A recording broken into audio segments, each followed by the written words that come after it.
রাস্তার মোড়ে মোড়ে যখন নেমেছিলাম, মেয়েরা নিজের ইজ্জতের মূল্যের দিকে তাকায় নাই, যুবকেরা রক্তের দিকে তাকায় নাই, মায়েরা সন্তানের খোঁজ খবরও নেয় নাই, স্ত্রীরা স্বামীর খোঁজ খবরও নেয় নাই।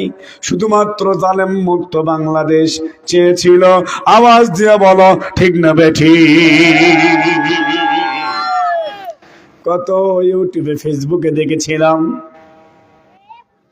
মা সন্তানরা বলতেছেন আর বাড়িতে ফিরে আসবে না যতক্ষণ পর্যন্ত বাংলার জমিন ছেড়ে হাসিনা না দেয়, ততক্ষণ ঘরে ফিরবা না। ঠিক আছে, এই ছেলেগুলো মেয়েগুলো জীবন দিল, রক্ত দিল, 2000 মানুষ জীবন দিল, 30,000 মানুষ রক্ত দিল। কত সোনার চক্ষু নাই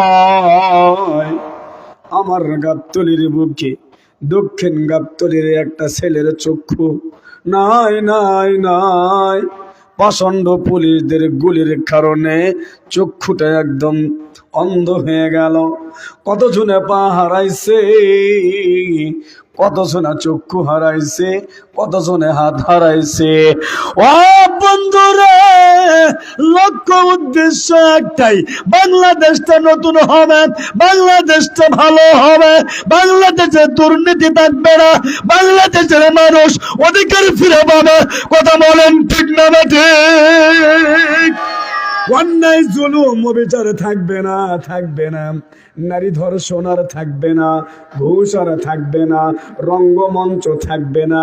এটার জন্য বাংলাদেশের দামাম ছেলেরা জীবন দিল, কত বৃদ্ধ বাবা রক্ত দিয়েছে, কত মা জীবন দিতেছে, কত বোন আমার ইজ্জত হারাইছে রে, কত বোন আজকে আমার পঙ্গু লুলা হয়েছে। অবন যেই ভাই তোমরা বিদায় নিয়েছো বাংলাদেশ থেকে, আবু সাইদ রক্ত দিয়েছে, জীবন দিয়েছে, মুগ্ধ জীবন দিয়েছে, বাংলাদেশের গাবতলী থেকে 3টা ছেলে জীবন দান করলো শুধুমাত্র আমাদেরকে সুন্দর দেশ উপহার দিবে বলে।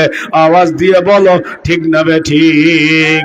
কিন্তু রে ভাই, 4 মাস 5 মাস না জাতি নতুন একটা ইতিহাস ঘটালো বাংলাদেশের তত্ত্বাবধায়ক সরকার। দেব কি কথা কয়? তথ্য দেব, নেবেন তথ্য? হাসিনার আমলে বাংলাদেশে বিপিএল খেলা হতো। কি খেলা?